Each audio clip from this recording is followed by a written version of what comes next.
And the next item of business is debate on motion 20036 in the name of Richard Leonard on behalf of the Public Audit Committee on the 2023-24 audit of Ferguson Marine Port Glasgow Holdings Limited. I'd invite members wishing to participate in the debate to press the request to speak buttons, and I invite Richard Leonard to speak to and move the motion on behalf of the Public Audit Committee. Around 10 minutes. Mr Leonard. Thank you very much indeed, Presiding Officer, and can I remind members of my voluntary register of trade union interests at the very start.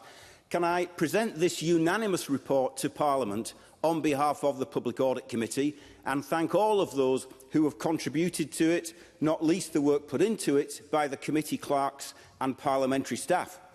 It's been a great privilege to serve as the convener of the committee for the last 4.5 years. And whoever takes over after the elections in May in the next session of Parliament can look forward to continuing much of the work which has begun in this session of Parliament.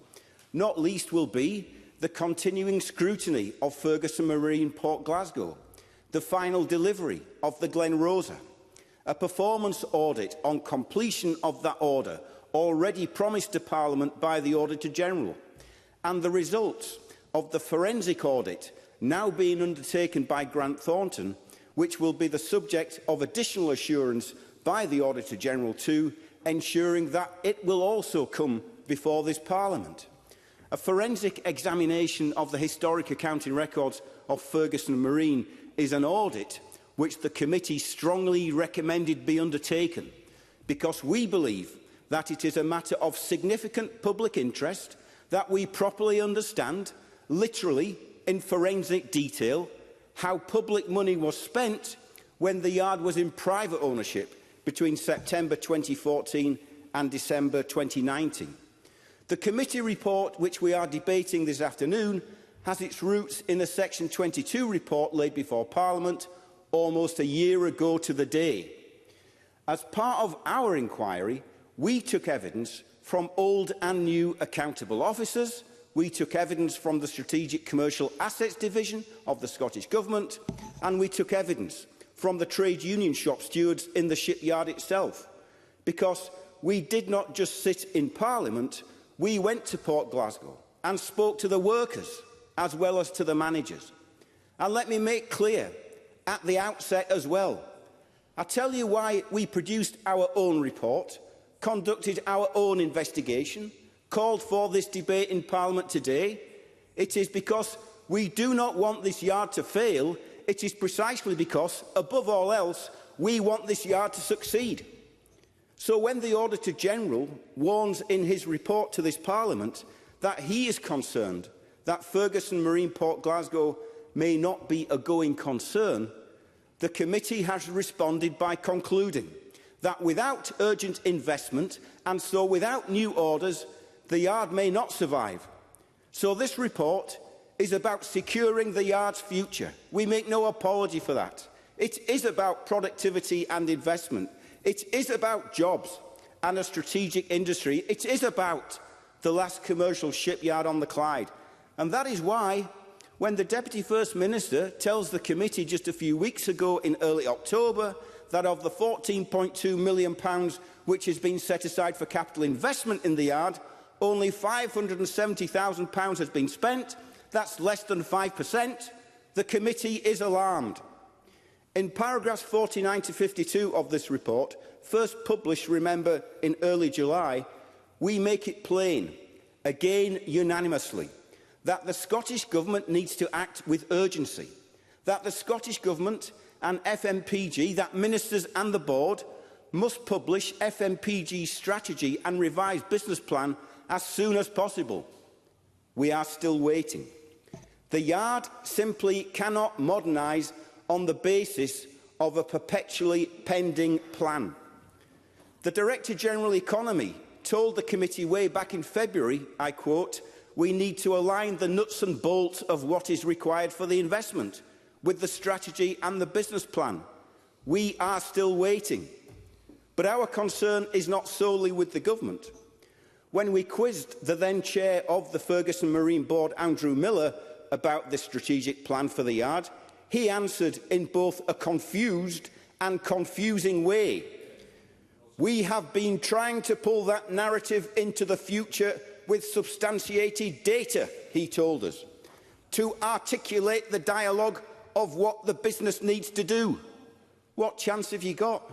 Mind you, this is the board chair who told us in June 2023 that he did not, in his words, understand the narrative around the term bonus.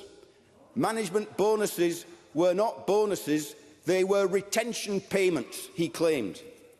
He also told us we would definitely like to deliver some good news in the next 6 months. That was 10 months ago. We are still waiting. In carrying out our parliamentary scrutiny and taking evidence on activities like the extraordinary secondment arrangements or the eye-watering exit payments, the committee has had to make some tough recommendations. We cannot ignore what went on. Take the secondment.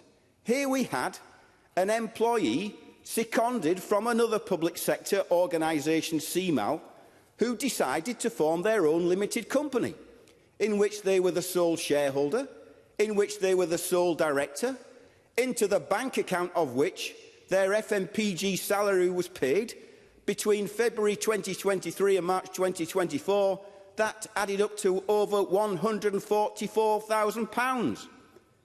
Neither the board nor even the Remuneration Committee had approved this arrangement, and a substantial sum of unpaid income tax and national insurance contributions had to be reimbursed to His Majesty's Revenue and Customs. In the lexicon of the Auditor General, this represented a weakness in governance and transparency, and the committee agreed. But in my lexicon, it is hard to conclude anything other than that this was a secretive tax avoidance con trick. And remember, this is in an organisation which is 100% owned by the Scottish Government, and so 100% owned by us, which only exists in the first place because of all of us paying all our taxes. And then there were the exit packages. 3 employees left with payouts above £95,000, which is not only a considerable amount of public money, it is also above the threshold which requires advance government approval. But this only happened with 1 out of the 3 exit payments. So where were the controls, internal and external? Where was the accountability? Where was the governance? Where was the Scottish Government sponsor division? And so let me offer another personal insight. In almost 5 years chairing this Public Audit Committee, it has never been those toilers, those lowest paid workers, those creators of the wealth who break these rules. It is always the highest paid, the most powerful people in an organisation who break these rules. It is as though some people believe that there is one set of rules if you are at the top and another set of rules for the rest of us. And incredibly, we also discovered that while the organisation did operate with an Audit and Risk Committee for 3 years post-nationalisation, it did not have a dedicated internal audit function until the financial year 2023 to 24. So our report is clear. Given the scale of historical weaknesses and the number of high-risk areas demanding close attention, the Scottish Government needs to closely monitor the internal audit plan. Let me end, Presiding Officer, where I started. The Public Audit Committee of this Parliament wants modernisation in the yard. All we want is for the workers to be given a fighting chance to compete for future work. We think that the workforce should be at the centre of decision-making, not at the margins of it, and that if they had been, instead of a reliance on retired naval commodores and rear admirals, international management consultants and highly paid turnaround directors, there would not have been some of these multiple and repeated failings, and our island communities would have been served by these 2 ferries quite some time ago.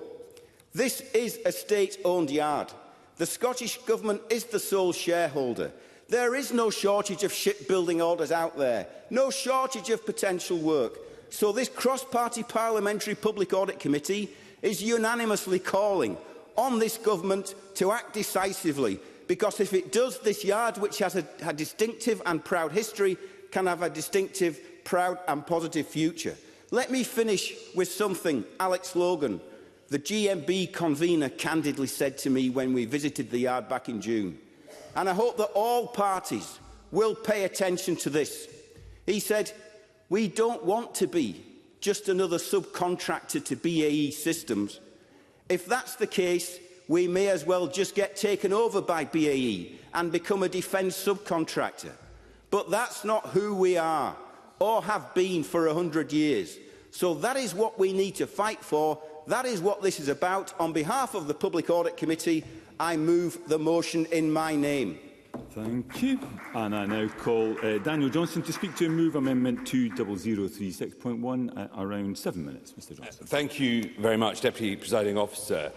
The report, both by Audit Scotland and the subsequent report by the Public Audit Committee, are stark and they're emphatic. And indeed, I think the words from Richard Leonard this afternoon emphasise that, because we already know about the incompetence from this government that has led to years of suffering for island communities and £400 million bill picked up by the taxpayer. And that is why we have taken the unusual step of amending the motion. It's not something that would normally happen, but it is important because the issues raised by this report are substantial. And I think I would urge members to read page 11 of the report with the first four conclusions by the committee. First, that the committee has significant concerns about the long-term financial sustainability of the yard. Yeah. Second, that part of the problem is, and I quote, the significant reputational damage that has been caused by the process overseeing the two vessels. Yeah. Third, that while it notes the Scottish Government's financial promise, that fourthly, that urgent investment is required to secure the yard's future. But I would just like to point members back to that second point. The reputational damage. And why did that reputational damage come about? Because this yard was used as a political football by the SNP government for a political stunt, and that politicisation is the exact reason. So there's not just a financial story to be told here. Just in a moment. There is a moral responsibility both on the government and indeed of us all, to ensure that the investment goes in so that it can have the future that we all know it deserves. I'm very happy to give it. Stuart McMillan. Thank Daniel Johnson for taking the intervention, but would you also acknowledge, in terms of reputational damage, the fact the yard went into liquidation in 2014? So clearly the reputation of the yard was already damaged. Daniel Johnson. And what has happened since then? A £400 million bill being picked up by the taxpayer. That is on the Scottish Government. And we all know the key to the long-term sustainability of Ferguson's yard beyond Glen Rosa is simple. It needs orders. So before I move any further, I just do note that I move the amendment in my name, just in case there's that oversight. But it is welcome that Ferguson's has secured work through BAE Systems to build the next generations of Royal Navy warships. Proof that the UK Labour government's investment in defence is supporting skilled jobs in Scotland. But that subcontracted fabrication work on HMS Birmingham alone is not enough to sustain the yard and its workforce. Ferguson's needs a steady supply of whole ship orders. And we've heard the promise of £14.2 million to invest in modernisation. But as we have just heard, only 500,000 of that has been forthcoming. 18 months later, that is not good enough. During that time, the Scottish Government has issued a contract for 7 small electric Calmac ferries, but to a Polish firm. A Scottish yard, employing Scottish workers owned by the Scottish Government, is losing vital contracts to foreign yards while the Government prevaricates on investment promise to make the yard competitive. This from a party whose mantra is apparently stronger for Scotland. That's almost as big a joke as using 2 ferries as a punchline. It is laughable, but it is the catch-22 created by the Scottish Government that it won't provide that money until orders are forthcoming, but it can't secure those orders without the investment it needs. Happy to give it. First Minister. The member talked about, and earlier in using his words, politicisation of the award, I'm assuming, back in 2015, and yet he now wants us to break subsidy control and procurement law by doing a direct award with the small vessel replacement programme. Can I just get a story straight? Daniel Johnson. The Subsidy Control Act is clear, has not changed since 2014. In terms of local context, social value, there are a number of criteria that can be used, and certainly a direct award is possible. Yes. And if the Scottish Government wants to prevent this from being a political football, provide the investment to the yard that it operates. So this brings me to the second point. We know that CMAL did not take account of the immense social value that the small ferries contract would bring to Scotland and Inverclyde. And despite scoring strongly on the technical aspect of the bid, Ferguson's lost out on price to a yard with no obligation to meet the high standard of labour laws that we have in this country. The Government needs to develop at pace a model of public procurement that takes account of social value. Now, procurement law has not changed since 2014. I'm afraid... if it's briefly, Paul Sweeney. Just also, I'm sure my friend would also note that, unlike in Scotland, the Polish Government offer very generous patient finance through its State Investment Bank to the Polish shipbuilders. Daniel Johnson. A point worth noting. Now, the UK Labour Government has committed to reviewing UK procurement legislation to boost domestic supply chains and support British businesses and local jobs. So I just ask the Scottish Government to work with them to explore how this legislation can be changed. Because it's not just shipbuilding. We also have the example of Alexander Dennis, where the Government has given millions of pounds worth of grants only to see buses being built in Egypt and China. The skilled and dedicated workers at Ferguson Marine have been failed time and time again by SNP chaos and incompetence. Yeah. And the fear now is that even changes to procurement legislation will not come quickly enough to secure the future of this yard. That's why the Government needs to act quickly to ensure the future of the yard, commit to a direct award of MV Lord of the Isles, and so we call on the Cabinet Secretary to do the following. Commit to bringing forward the full £4.2 million as promised. Level the playing field for Scottish manufacturers by reforming its approach to public procurement and issue a direct award for the MV Lord of the Isles. Anything less risks losing another vital piece of our critical industrial capacity. Thank you. Thank you, Mr Johnson. I now call on the Deputy First Minister. Around 6 minutes, please. Thank you, Presiding Officer.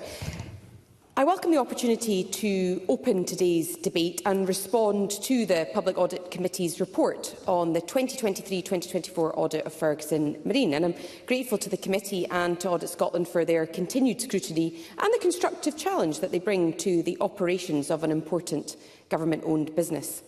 Ferguson Marine is the Clyde's last commercial shipbuilder. It plays an essential role in providing lifeline ferries for our island communities, and it remains a cornerstone of the local economy, a point I'm sure my colleague Stuart McMillan, the local MSP, will make clear.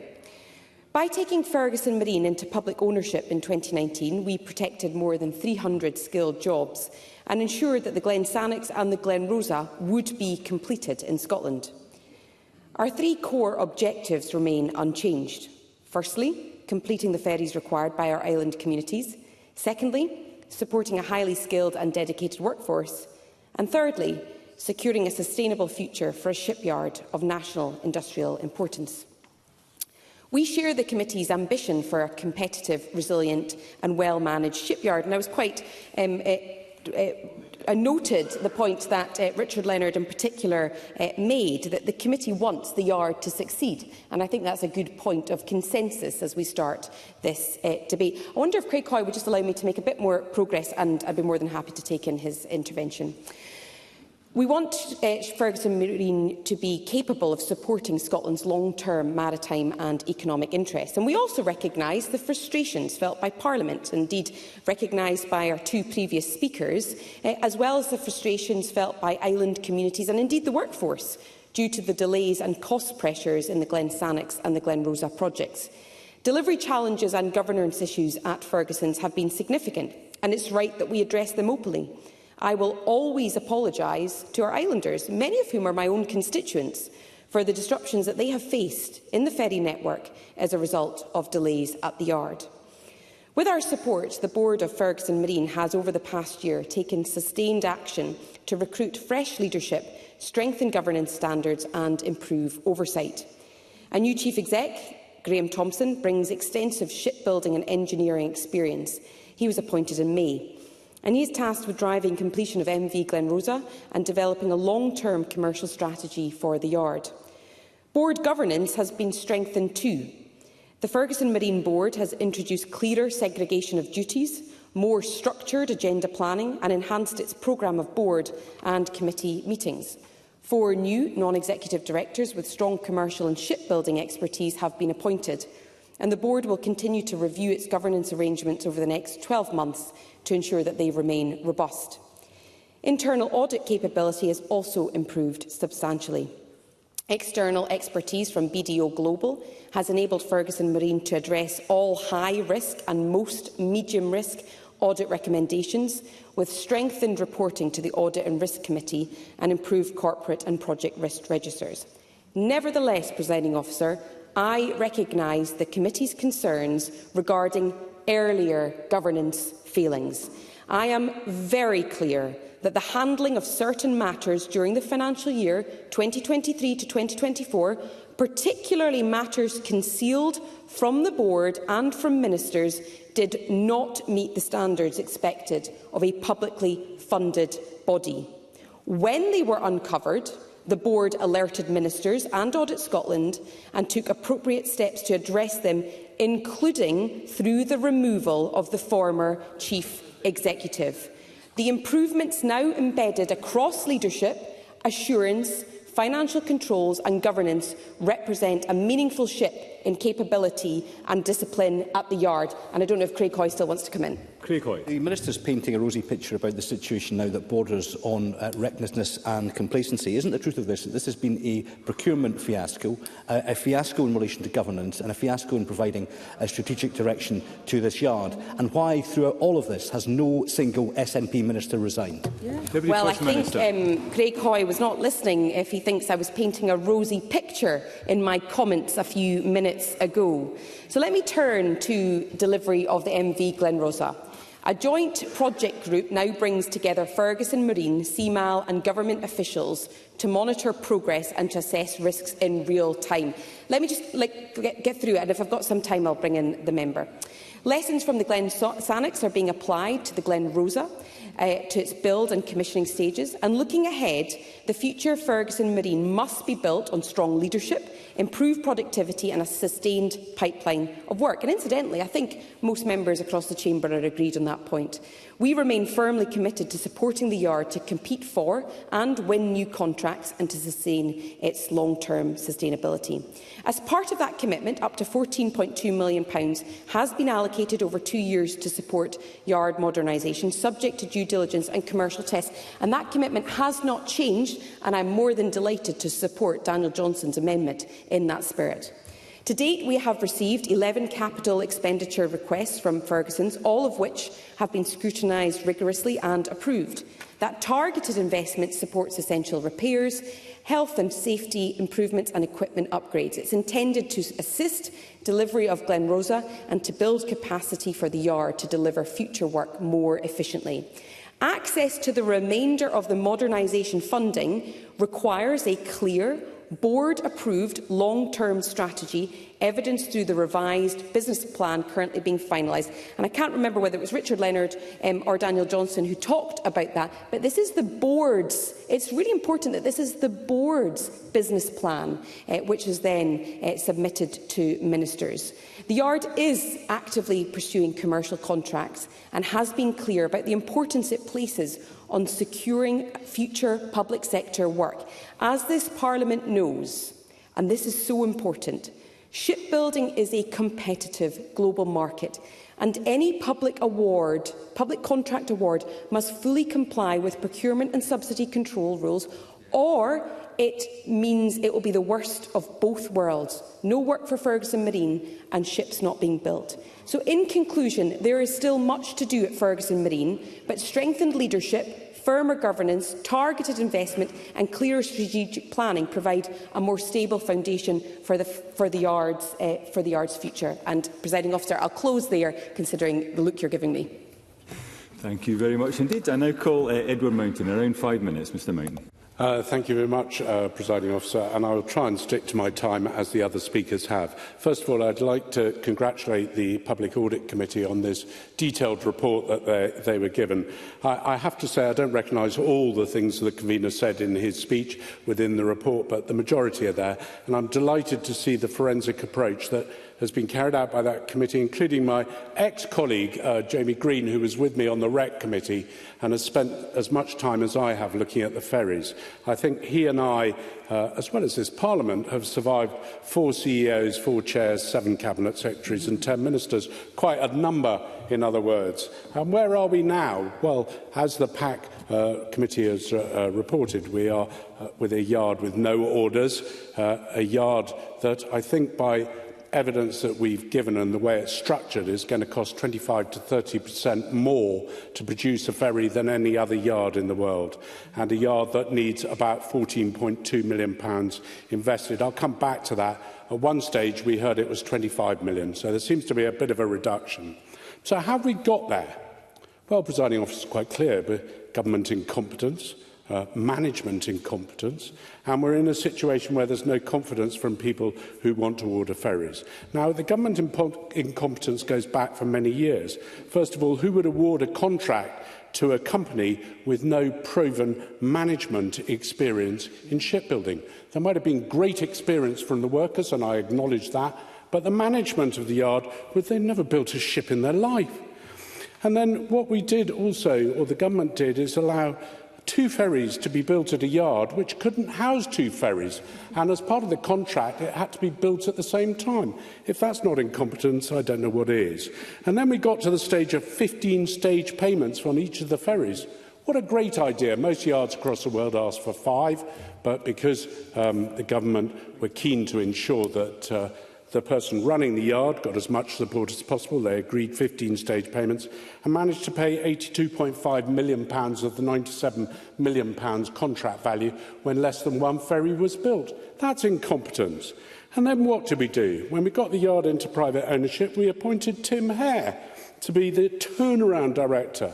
Well, what I know for a fact is if you're a good turnaround director, you're never out of work. Well, Tim was the only one that was available. And what we also know, that if you're the turnaround director, that if you're 6 months into your job, you're no longer part of the problem, you are the problem. And what it proved was when he left, he'd taken a huge amount of money from the government and he'd also not done much to turn the yard around. So we then got to the situation, and I was amused by the convener's comments about the chair. Well, we appointed a chair, or the government appointed a chair to run Ferguson Marine. Never built a boat in his life. He'd pretty incompetently run Prestwick Airport, and he gave speeches to the committee, which I've heard over a matter of time, which I don't understand what they were. They seemed to be a series of jargon speak joined together into paragraphs that didn't make any sense. Perhaps it was a code the government understood. I couldn't understand it as a human being. So I'm with you with that, convener. So where are we now? We're in the situation where we have a yard with no orders. We've got a yard where the Western ferries have been taken off and given their order to Camel Laird, and a yard where the government has even turned them down and taken their orders to Turkey and Poland. And what we don't know at this stage, and this government has never come clean about, which I find quite bizarre, is what are the unrecoverable costs of running this yard? How much does it cost to keep the lights on? How much does it cost to pay the rates? How much does it cost to run the electricity in the yard? We don't know, because no more money is going to be paid for the ferries. We've been told that. They've had all the money that they're going to get, apart from some contingency fund. So apparently this money which they've got, I don't see it in any bank account, is mythically going to multiply to cover their running costs till they get a new order. And I'd hope the government would tell us. So what we've got now is the Labour Party calling for another £14.2 million to be invested in the yard. Well, it is an extra £14.2 million because we gave them £30 million, Mr Johnson, as you'll remember, or Derek Mackay did, without telling the Parliament or the Minister who'd ordered the ferry. So we're asking, or they're being asked, the Labour Party is calling for another £14.2 million to be invested. Well, the question is, who would invest £14 million, £14.2 million? No, I can't take an intervention, Mr Johnson. I'm coming to a conclusion. unless the presiding officer will let me. OK, so we're being asked to invest this money. The people of Scotland are being asked to invest this money on the basis that there's no orders in the order book, in the hope that an order will come along. That's pretty dangerous. That's a bit of a gamble to me. So I hope the Labour Party are going to explain it. But at the moment, I can't support it. Thank you, Presiding Officer. Thank you. And I call Willie Rennie up to 4 minutes. Mr Rennie. I like Kate Forbes. I do like Kate Forbes. I hope that doesn't damage the rest of her time in Parliament. But when she was appointed Deputy First Minister, she was giving a number of different challenges. You could call them poison chalices, and this was certainly one of them.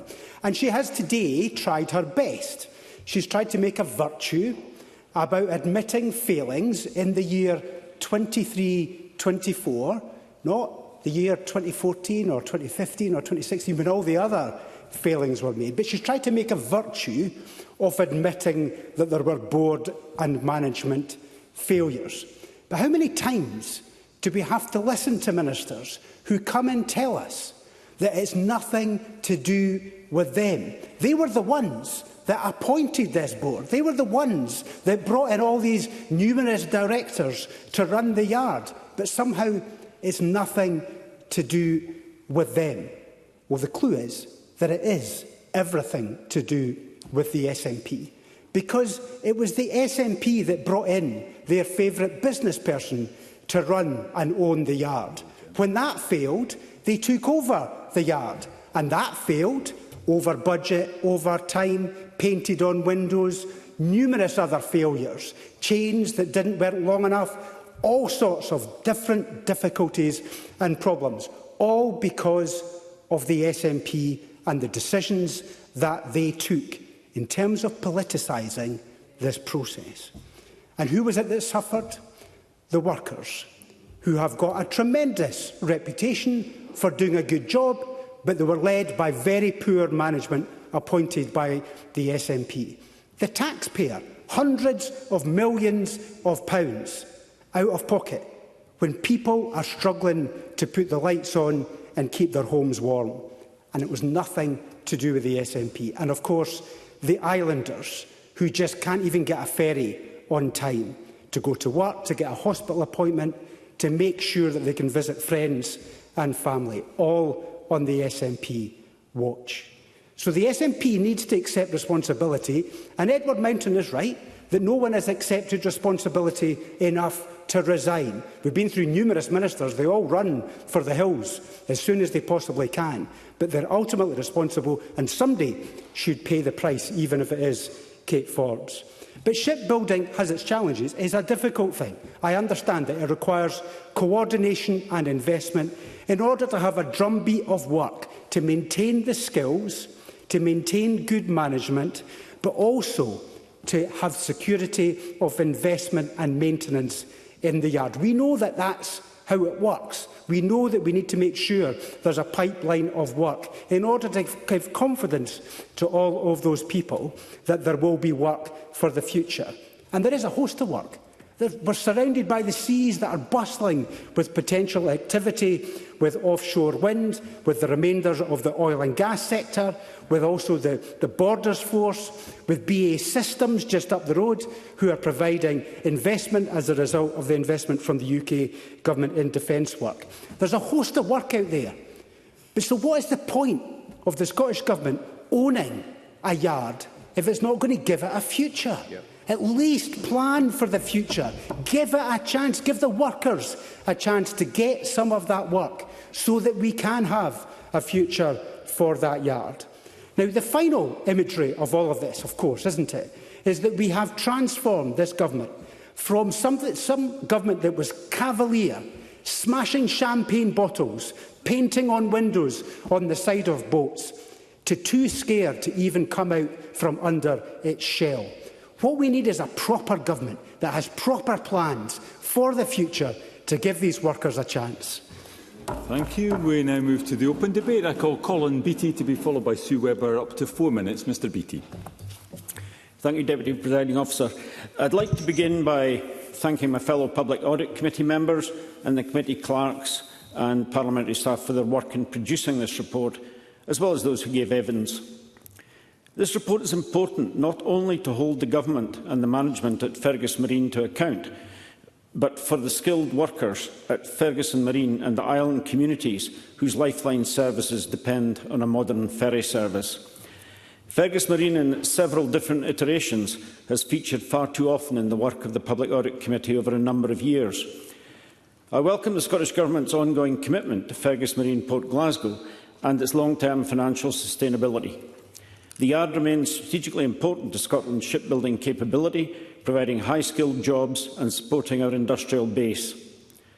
The cost overruns and delays to MV Glen Sannox have created reputational damage that will be difficult to overcome. These setbacks have impacted on confidence in the yard's ability to deliver on time and on budget, and island communities have felt the consequences most directly. The report drew attention to a critical issue, that there was no pipeline of future work beyond completion of MV Glen Rosa, expected in Q2 of 2026.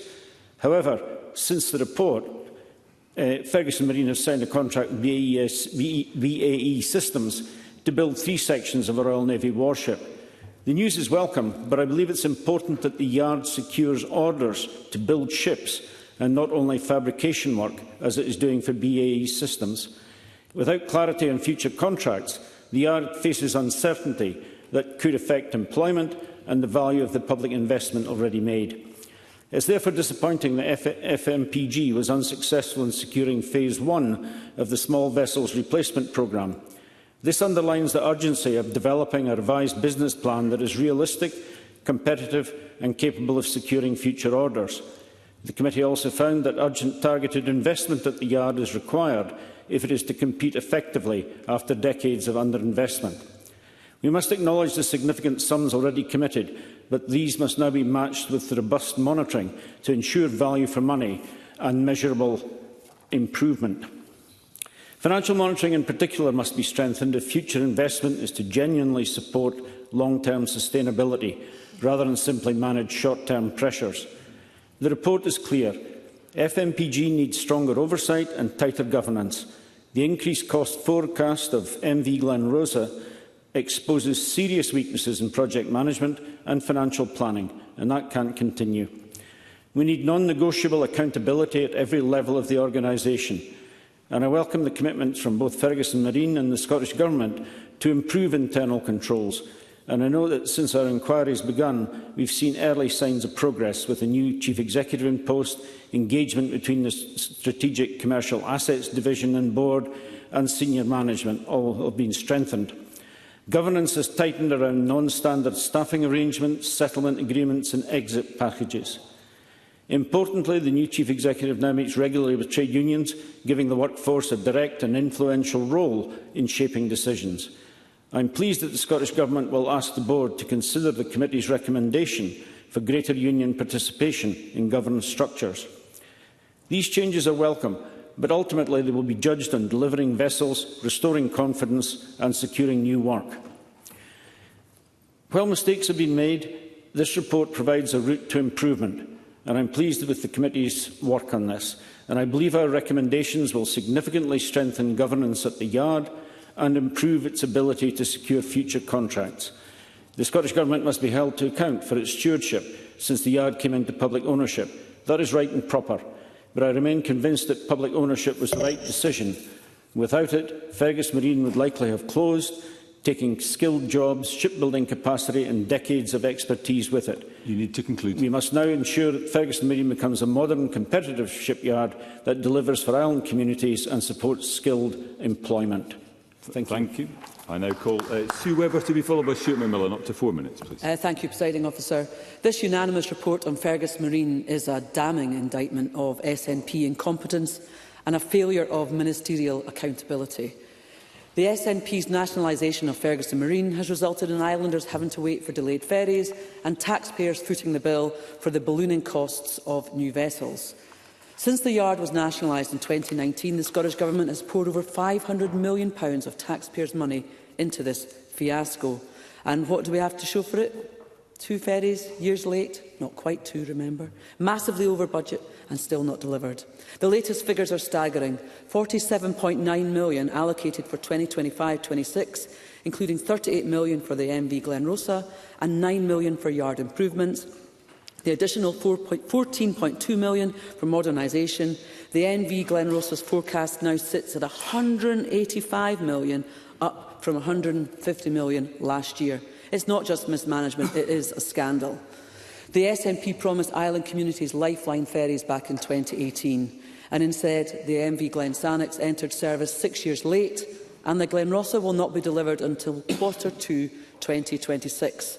That's getting closer and closer, by the way, a full decade after the original contract. And meanwhile, businesses on Arran and the Western Isles suffer, and confidence in this government collapses. The Public Audit Committee's report exposes the systemic failures. The internal audit was so weak that it could not provide assurance on governance. Exit packages exceeding £95,000 paid without ministerial approval, and contractor arrangements bypassing board oversight, leaving the yard liable for £48,000 to HMRC. And that, what is the SNP's response? More money, more excuses, and still no ferries. Douglas Ross said it. He said this: "This is the SNP's ferry fiasco, an embarrassment that has cost taxpayers hundreds of millions while islanders are left stranded. Ministers must stop hiding behind excuses and start taking responsibility." And I've said before that it shouldn't be given that a nationalised shipyard wins a Scottish Government contract. Yet ferries should be built on the west coast of Scotland are instead being made in Eastern Europe. But beyond the numbers lies the human cost. Ina Burke from Arran has told reporters, "When you live on an island, the ferry rules your life. It puts huge pressure on us. You find yourself sitting there crying, thinking I can't go on like this anymore." And another local business owner, Morag Kinniburgh, said, "People are saying they won't be back until the ferries are fixed because they can't risk being stranded. My takings are down 20%. Tourists have heard the horror stories and stayed away." And Barb Tobe from the Arran Ferry Action Group summed it all up by saying, "We've gone beyond frustrated. We feel like we've been abused and ignored by the very people supposed to have our very best interests at heart." So the committee is clear on what must happen next.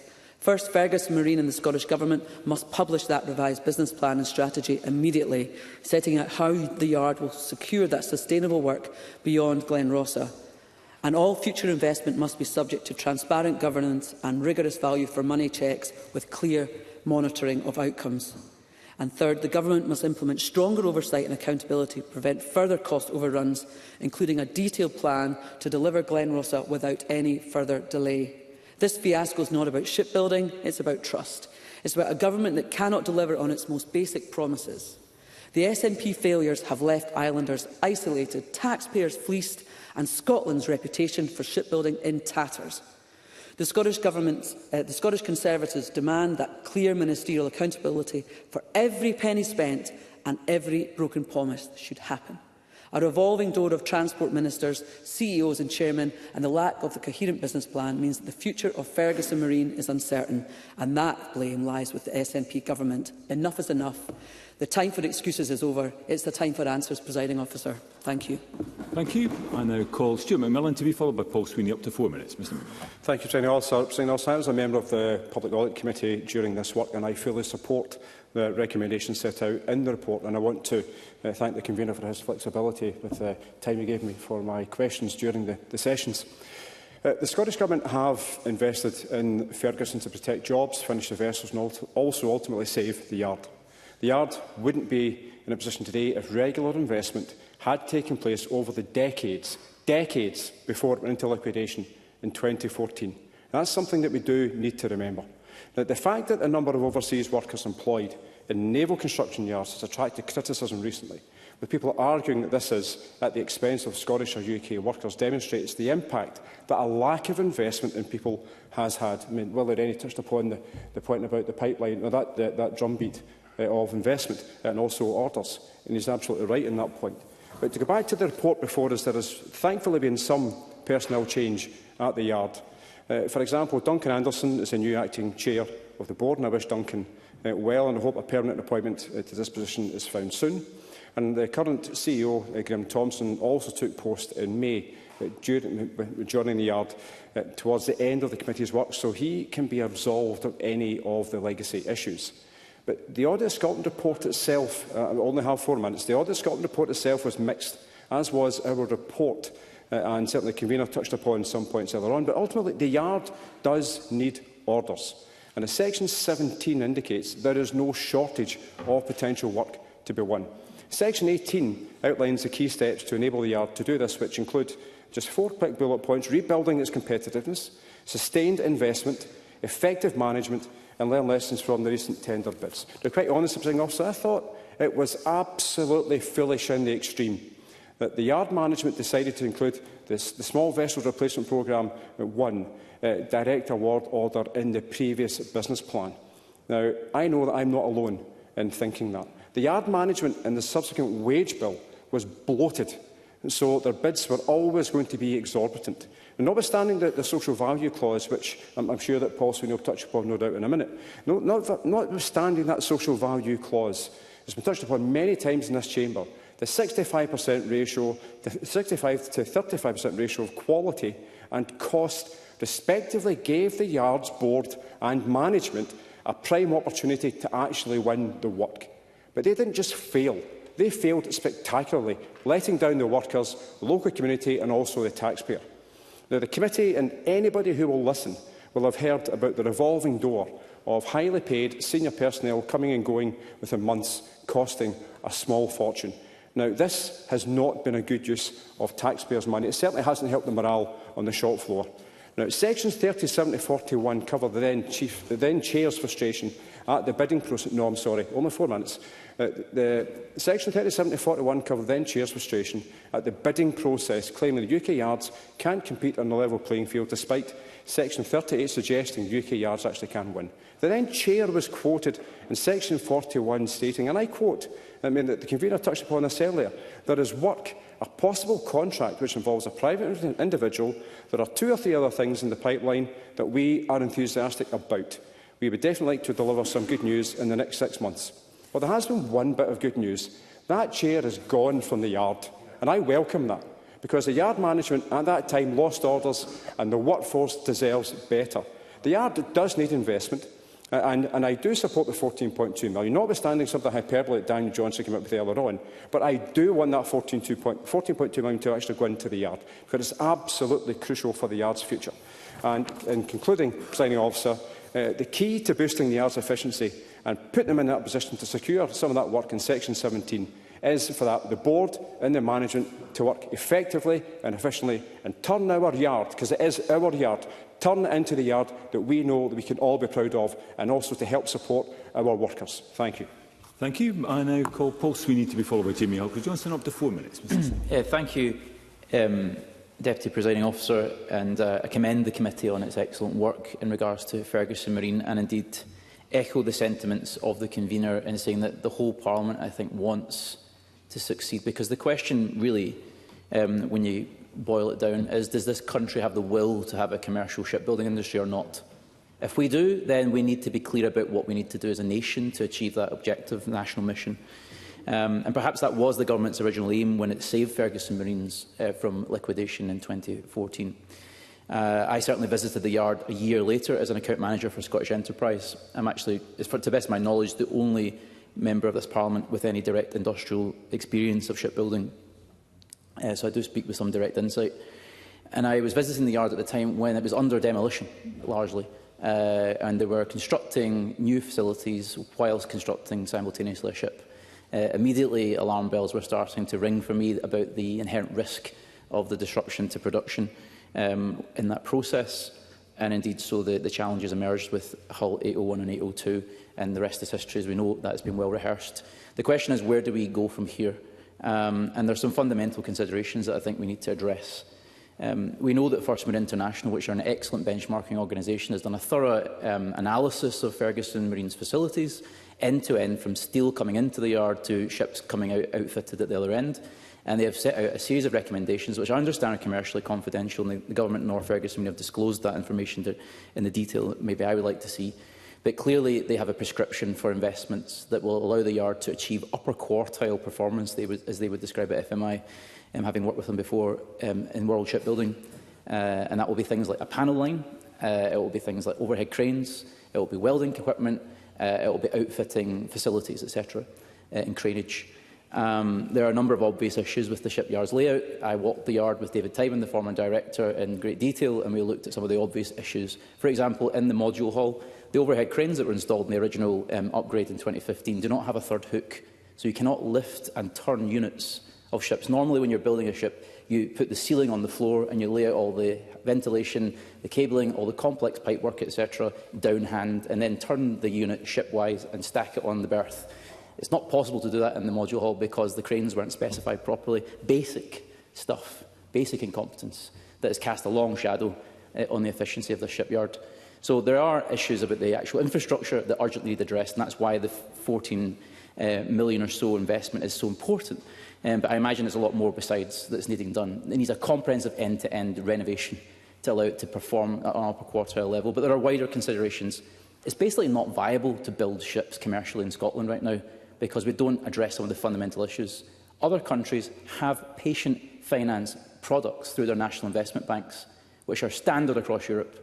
So if you go to Spain, where the Northern Lighthouse Board has just completed its most recent vessel, they have a tax leasing arrangement where effectively you can stagger your VAT returns over a long period. So you get an effective 20% reduction on the upfront price of the ship.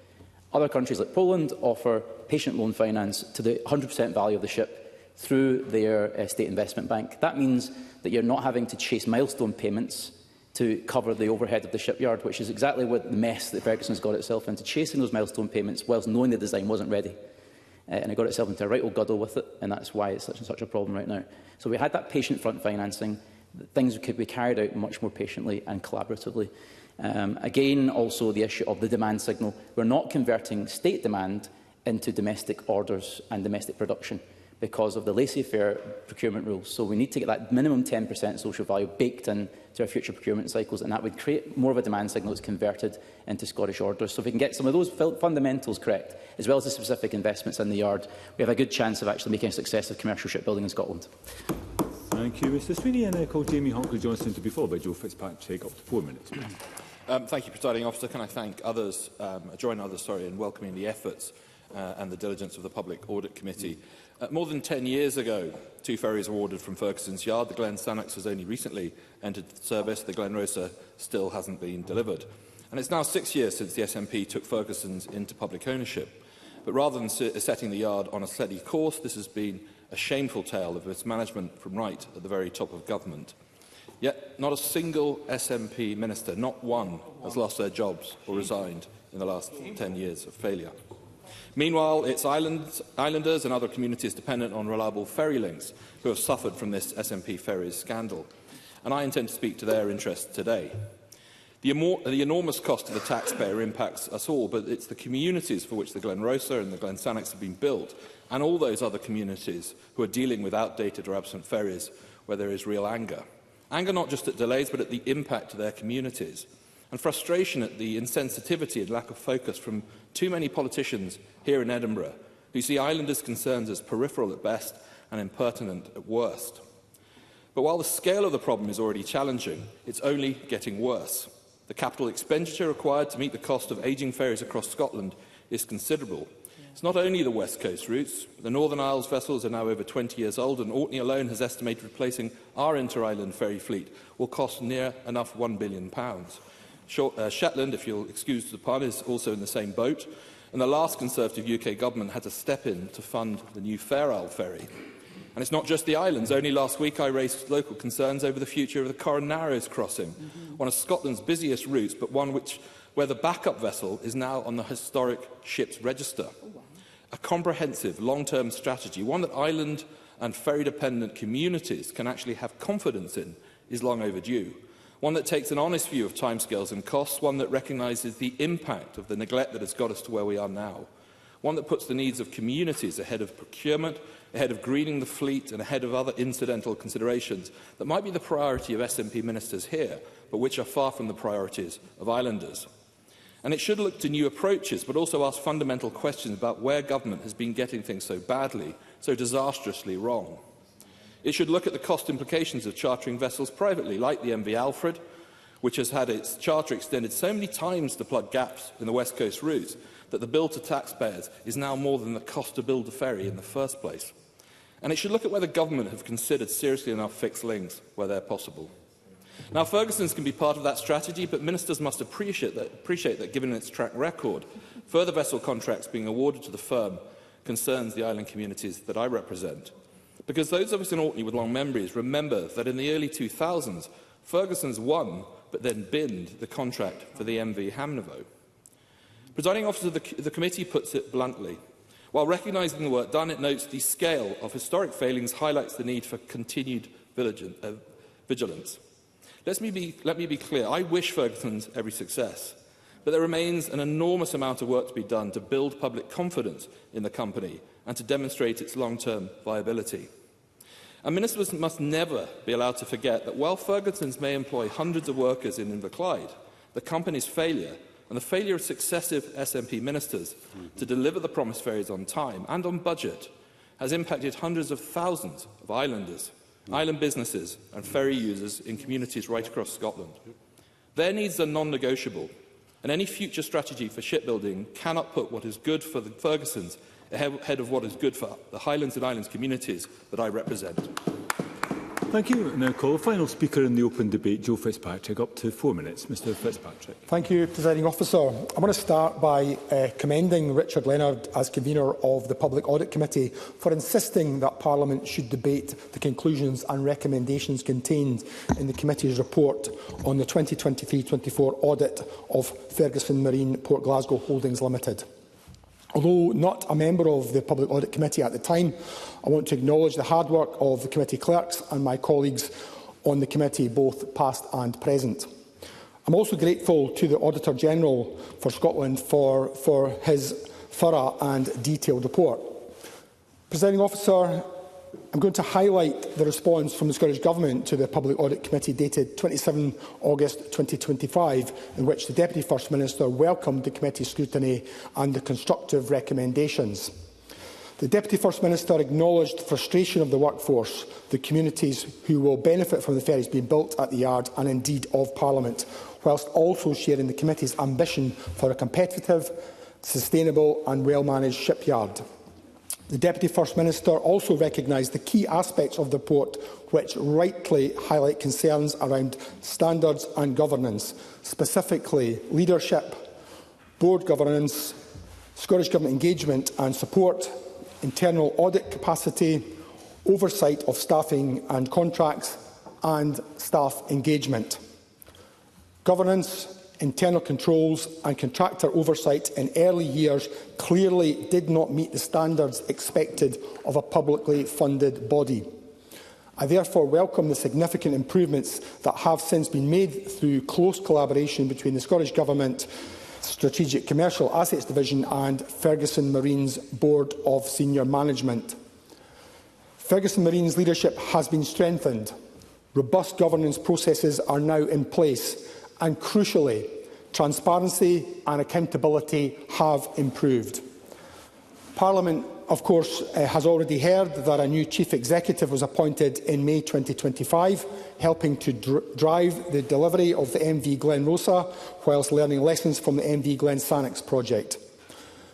Presiding Officer, other key aspects of the report focus on project delivery and financial controls, the future of the yard, and reputation and performance.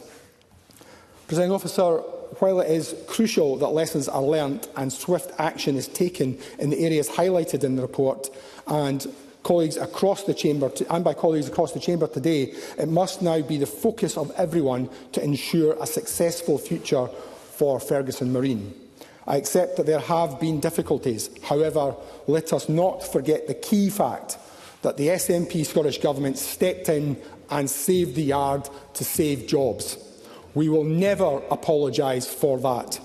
Had it not been for the actions of the Scottish Government, there was a real risk that Ferguson Marine would have ceased trading on the Clyde and lots of jobs would have been lost. Presiding Officer, I would urge members to compare the SNP Scottish Government's response to Ferguson Marine to the UK Labour Government's response to Grangemouth. The Labour government at Westminster has failed to fulfil its election promises to bring forward the investment and action needed to save Grangemouth. Anna Sarwar pledged on national TV to, and I quote, "step in to save the jobs at the refinery." Mr Sarwar's London bosses have, of course, found money to nationalise British Steel, for petrochemicals in Belgium and to back the INEOS chairman's development of Old Trafford, but have repeatedly failed to invest in the workers and industrial future at Grangemouth. Presiding Officer, I would once more like to thank the Public Audit Committee and the Auditor-General for Scotland for their reports. I am confident that with the Scottish Government's support, Ferguson Marine will once more be competitive on the open market. Thank you. Thank you. We now move to closing speeches, and I call Neil Bibby. Up to 5 minutes, please. Thank you, Presiding Officer. I join other members in thanking the convener of the Public Audit Committee, Richard Leonard, and members of the committee for bringing forward this important debate. The figures laid bare by the Auditor-General's 2024 report and the conclusions from the committee's subsequent report published by the Scottish Parliament's Public Audit Committee are stark.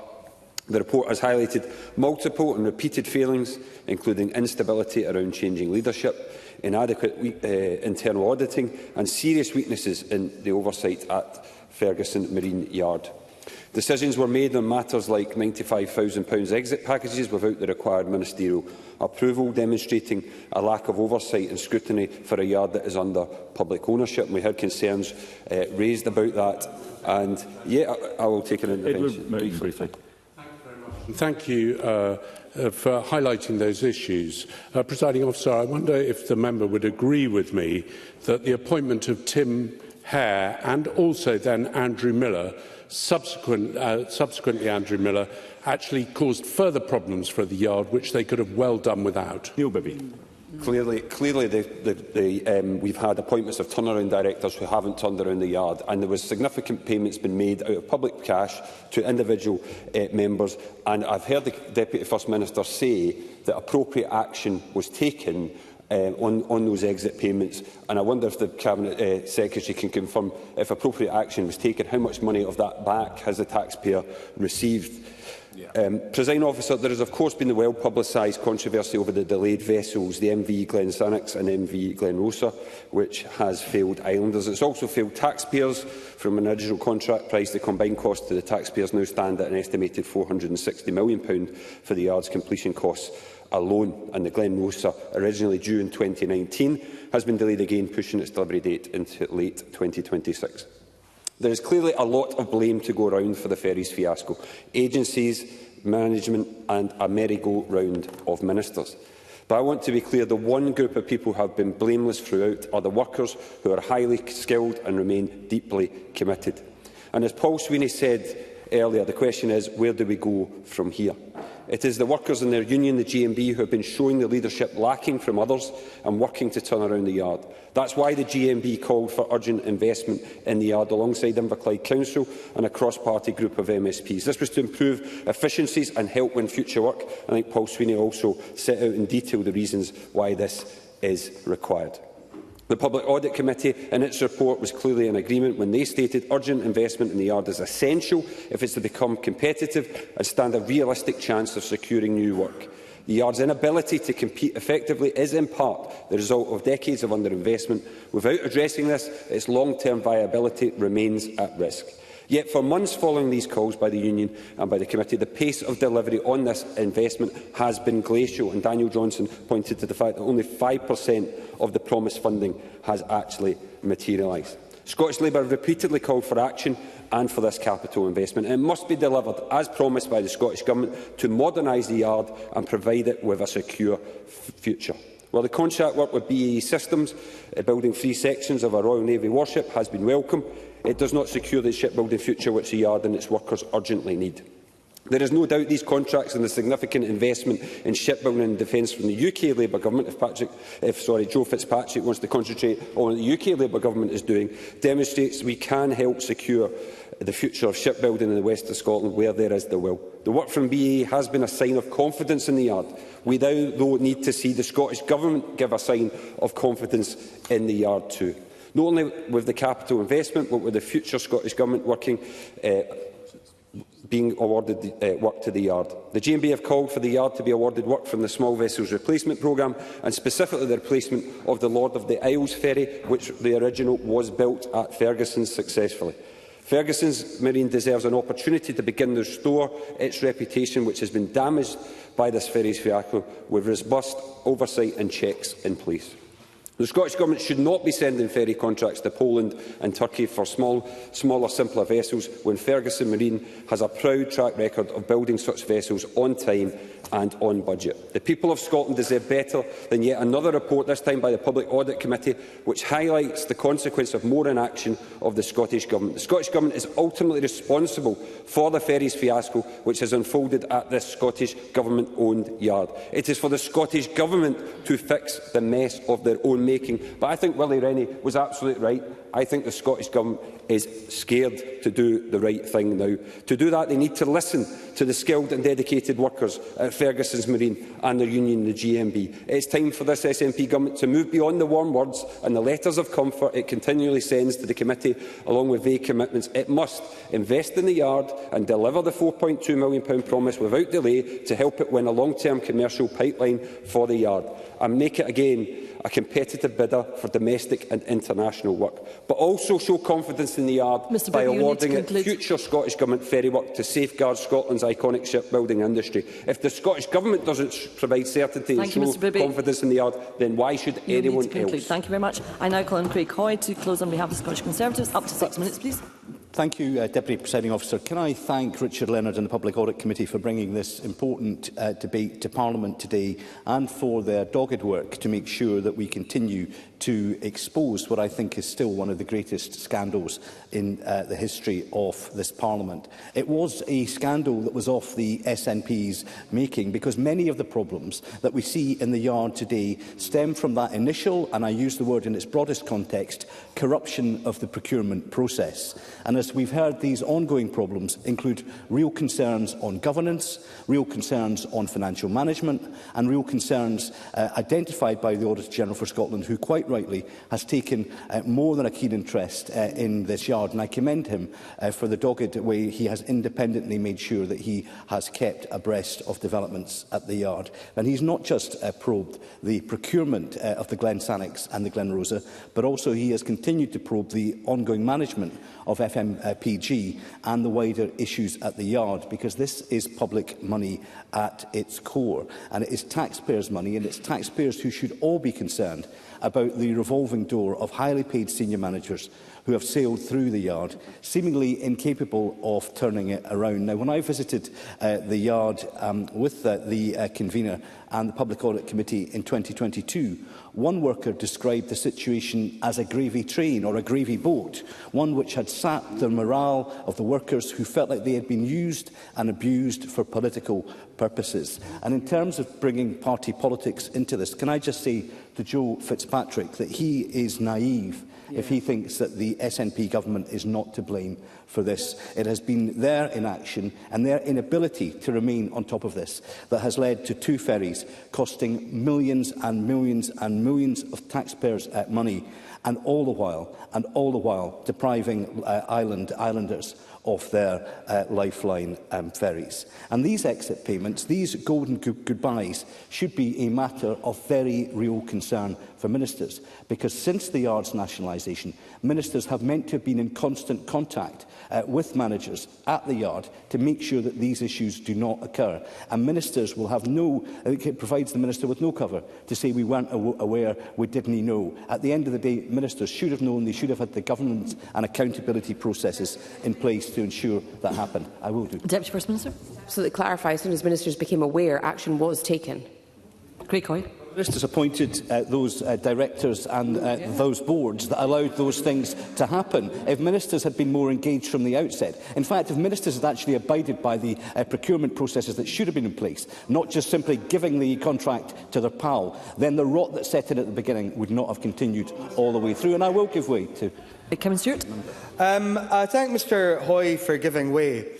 The way he is speaking at the moment makes it sound like he thinks that government ministers should be micromanaging these contracts, which surely in itself would be very wrong. Craig Hoy. I think what Mr Stewart showed as a minister is that he couldn't manage anything, micro or otherwise. Now, I think in relation to this government's record, it is quite clear the problem now is after all this money has been spent, after employees who have, particularly those in the yard that we met, who have poured their heart and soul into keeping this yard alive, the question now is, because of the SNP's incompetence, does this yard have a future? As Mr Mountain said, we have a yard with no order book, and yet I recognise the intention of the Labour Party, but putting a further £14 million into a yard that is at present failing, I think it would be naive, and I don't have time, I believe, so we will not be. I will give way. Briefly, Daniel Johnson. I'm very grateful. So what should happen if that failure to invest, does he think that the yard should close? Craig Hoy. I think it is quite clear. Get the present vessel finished to a satisfactory standard, get it out the door, get the order book, and then seek to invest in order to be able to build the capacity to deliver on that order. That would be the logical thing to do, because at present it does look as though we are throwing good money after bad. Now, at the end of the day, we all want to see Scottish industry thrive. But I asked Nicola Sturgeon the same question that I asked the Deputy First Minister. And I asked Nicola Sturgeon in November 2022 this question: how can it be that painters, welders and cleaners will lose their jobs as a result of this fiasco, and you keep yours, First Minister? I would appeal to the Minister again. If she's going to look the islanders in the eye and the workers in the eye, why can she not now say that a minister, any minister, should have paid the price for that? And perhaps the Deputy First Minister, maybe the leader that the SNP never had, the First Minister that she never had, but perhaps she could look those islanders in the eye and say, had she been First Minister, had she been the leader of our party, would she have sacked the ministers responsible for this? Now, I welcome the committee's view that ongoing scrutiny is essential to ensure that public funds are managed appropriately in the future. But the onus of this should not just fall on the Public Audit Committee, nor on the Auditor General, because it is SNP ministers who have got taxpayers into this position. And it should be for SNP ministers now to act decisively to end the waste, to get a grip of this yard finally, to ensure the governance and accountability arrangements are in place, to ensure the yard is on firm foundations, to ensure it is fit for purpose, to ensure there is an order book to then invest in, because otherwise it will be hard-working Scots that the SNP have taken for fools, islanders that the SNP have taken for fools, who will continue to pay the price for the SNP's incompetence. Thank you, Mr Hoy. I now call on Deputy First Minister Kate Forbes to close on behalf of the Scottish Government. Up to 7 minutes, please. Thank you very much, Presiding Officer. Can I start where Craig Hoy left off about looking islanders in the eye? And I want to link that with what Willie Rennie said about ownership and responsibility, and be very clear that I look islanders in the eye regularly. In fact, I've represented those very same islanders for almost 10 years. And I say unequivocally in my closing speech what I said in my opening speech, is that I apologise and the Government apologises for all the ways in which islanders have struggled with the lack of resilience in the ferry network, as linked with some of the delays at the yard. So in terms of assuming responsibility, I think it's crystal clear, and certainly I think all the debates and the scrutiny that's happened over the Ferguson Marine Yard, and the number of times certainly that I have responded to questions, leaves the public in absolutely no doubt that we take ownership and responsibility for what has happened at the yard. Now, I was going to respond to every point that had been made, but unfortunately all my scribbles basically demonstrated that I think there was 4 themes that came through all the speakers, and I wanted to just therefore reflect on those 4 themes, which were future investment at the yard, direct award or order book, reputation of the yard and leadership. On the point around investment, we, as I've set out previously to Parliament, we have committed up to £14.2 million over 2 years to modernise Ferguson Marine. Now, that is subject to full legal and commercial diligence. And I think Edward Mountain put his finger on it when he talked about the importance of investment with contracts. And it's very clear in terms of the responsibilities that we have to abide by, that investment needs to go hand in hand with the prospect of future income in and around contracts. Yeah. Daniel Johnson. I'm very grateful to the Deputy First Minister for Does she recognise, though, that there is a chicken and egg question there? If she could just respond to that point. Deputy First Minister. Funnily enough, I use the word chicken and egg quite regularly in relation to this point around investment. Now, that is why we have taken a very proactive approach in being very open with Ferguson Marine where there is investment that we can make now. Now, Paul Sweeney referred to some other forms of investment in equipment. He talked about panel lines, for example, and we are very open to discussions about that. But it is the board's business plan. That has been revised recently, which he may be aware of. It's been revised recently, and it's very important that that funding is aligned with the prospect of future income in a very sensitive market. Particularly when it comes to subsidy-controlled limits. So that funding is still available, that £14.2 million is still available. There's been no change in terms of the government's appetite to invest, but it has to be invested in line with subsidy control rules, and it has to be invested in line with the business case, because all in Parliament this afternoon have talked about the need for a future order book, and therefore if our focus is on the order book, that investment needs to follow the prospect of future orders. So that programme is partly underway. I appreciate what Richard Leonard said about the funding, and happy to take an intervention. Richard Leonard. I suppose one of the outstanding things here, though, is the length of time that it has taken. The quotation I gave from the Director General Economy, who works directly to you, was from February this year. We're now nearly towards the middle of December. Why is it taking so long to get this business plan and to get action for the yard? So, for three reasons. First is because of the revisions to the business case directly from the board, and we engage constructively with the board, but it is the board's business case, and it's important that it is the board business case. We've obviously had a new chief exec in the course of those months, and it's important that he is able to own plans for the yard, and he brings a very commercial approach to all of this.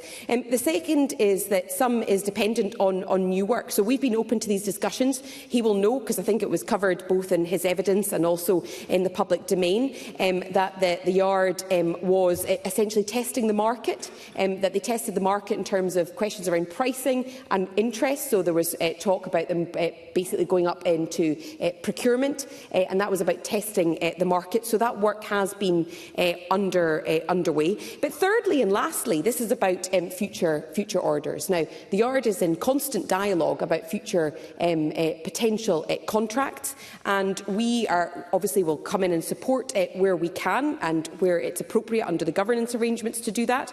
But those are the three things that have to happen and that are happening in order to release that funding. But it's certainly no delay on our part. That funding is available. It's about drawing down that funding. There's no challenge to that funding not being available. Presiding Officer, I realise I am getting short on time. Can I talk just about the direct award? Because there's obviously been a debate this afternoon, I've heard from all parties in and around direct award. Shipbuilding is a competitive global market. Any direct award of a public contract must comply with applicable procurement and subsidy control rules, and must be capable of withstanding legal challenge.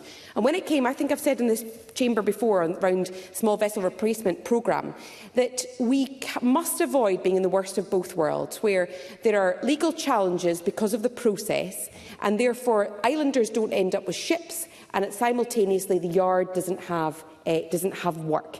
So we will consider vessel contracts on a case-by-case basis. That includes Lord of the Isles, and I hear what the Labour Party have said. I also hear what islanders are saying at the moment. It must be an appropriate and a lawful route to market, and Transport Scotland are currently considering the business case and next steps in relation to the replacement for the MV Lord of the Isles.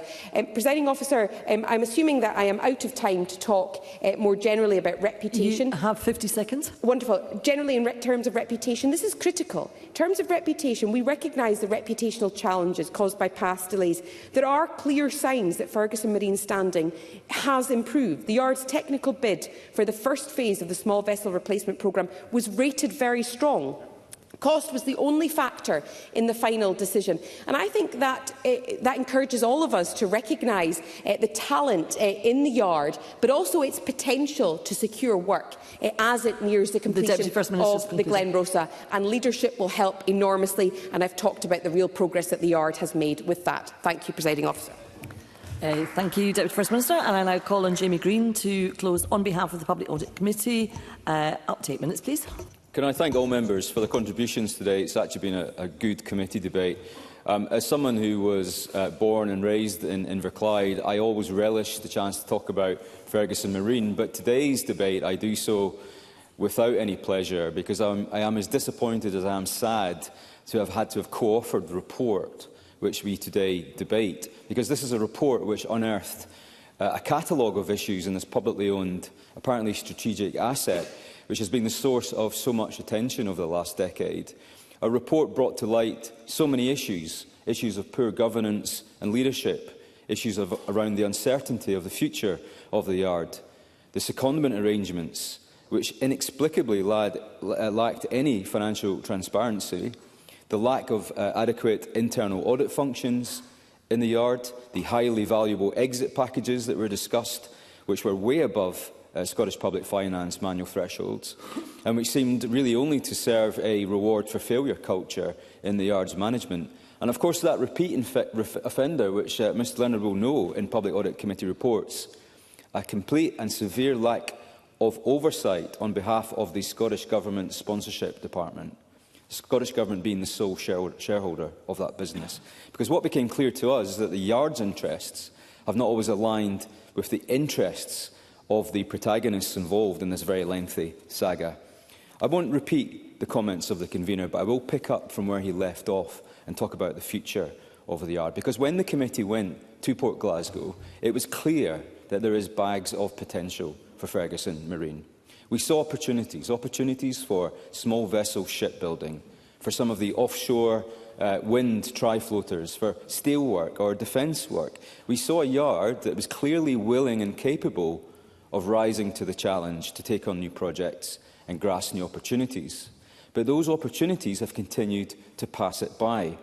The Small Vessel Replacement Programme, a contract that the committee, the Yard's board and even the Auditor-General for Scotland acknowledged that it would be the key win which underpinned the success of its business plan, a business plan which now lies defunct. It became clear to everyone concerned that Ferguson Marine could never compete against yards in Turkey or Poland, not on price anyway, because we rightly pay our shipbuilders well in this country and we have high standards of working equality. But the chair of the board of Ferguson Marine sat in Public Audit Committee and told us this: we are not on a playing field. No shipyard in the UK can hit the prices of overseas shipyards. It is impossible, he said. But the benefits of building ships in our own backyard and the immense social value that brings has been consistently overlooked. Now, presumably, I haven't got time at the moment. I'll make some progress. That surely is the very ethos of another government bill, the Community Wealth Building Bill, which this Parliament has been asked to consider. So it really does make no sense to observers that CMAL, which is a state-owned public body, has set its bid scoring criteria in such a way that it clearly excludes yards like Ferguson Marine, a state-owned shipyard, from winning contracts. Because Ferguson can absolutely win on quality, but never on price. So we urge the Government to revisit this weighting so that Scottish shipbuilding is on an even footing with the rest of the world. Because if this issue is not addressed, the outcome will be fatal for the yard. There are opportunities. If I could have my time back, I'd happily take intervention. There's no additional time, but it's up to the member to... If it's quick, yeah. Briefly, Mr Miller. Thank Jamie Green for taking intervention.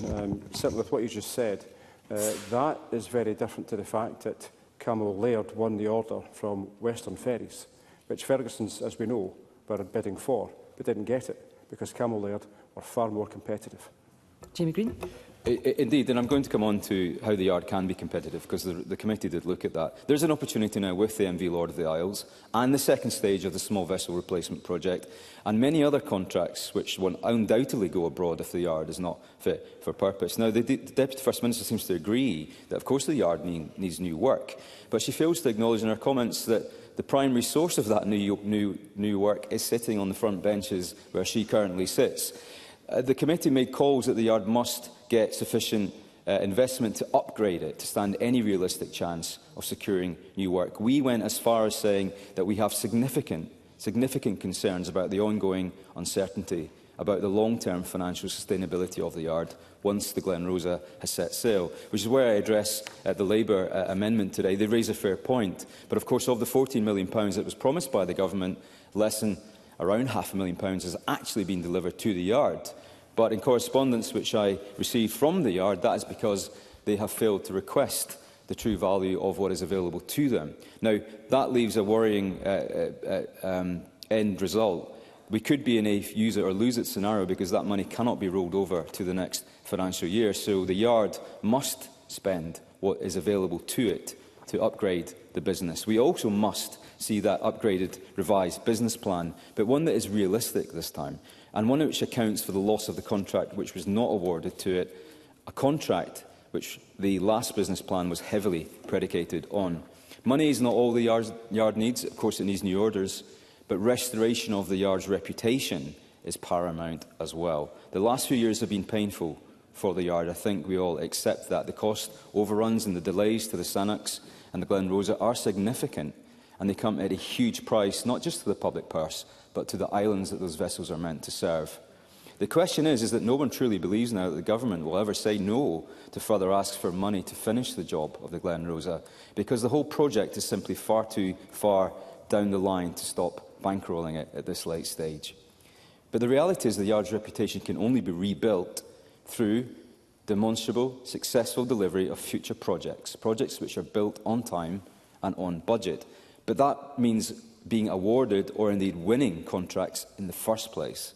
If the government is as confident in the yard's abilities as many of us are, then it must prove it. The committee had no view on the issue of the direct award. Others do. But it does beg the question, what is the point of having a publicly funded, state-owned asset such as a shipbuilding yard, but then overlook it with contracts consistently? Because it is an injustice to the talented workforce at the yard that there is no medium or long-term forecast or future for the yard, a future which listens to the workers themselves. In conclusion, Presiding Officer, Ferguson Marine Shipyard has a future. Its failure is not inevitable, but neither is its success. Whilst the Public Audit Committee was critical about the yard's current position, we were also clear in our recommendations about what needs to change to see it succeed. Because a bright future is possible, a yard which is bustling with a long line of orders, one that is making money and paying for itself, one which invests back into its workforce, which creates good local jobs, which invests in the Inverclyde economy and gives a big boost to the Scottish national economy. One which puts us back on the world map as a proud shipbuilding nation. But we were unanimous in our conclusions, unanimous in our recommendations, and equally in our criticisms of all parties. Because if the yard fails, if it closes its doors forever, this will not be an embarrassment for the government. It will be a national shame, and we cannot let that happen. Presiding Officer. Thank you, Mr Green.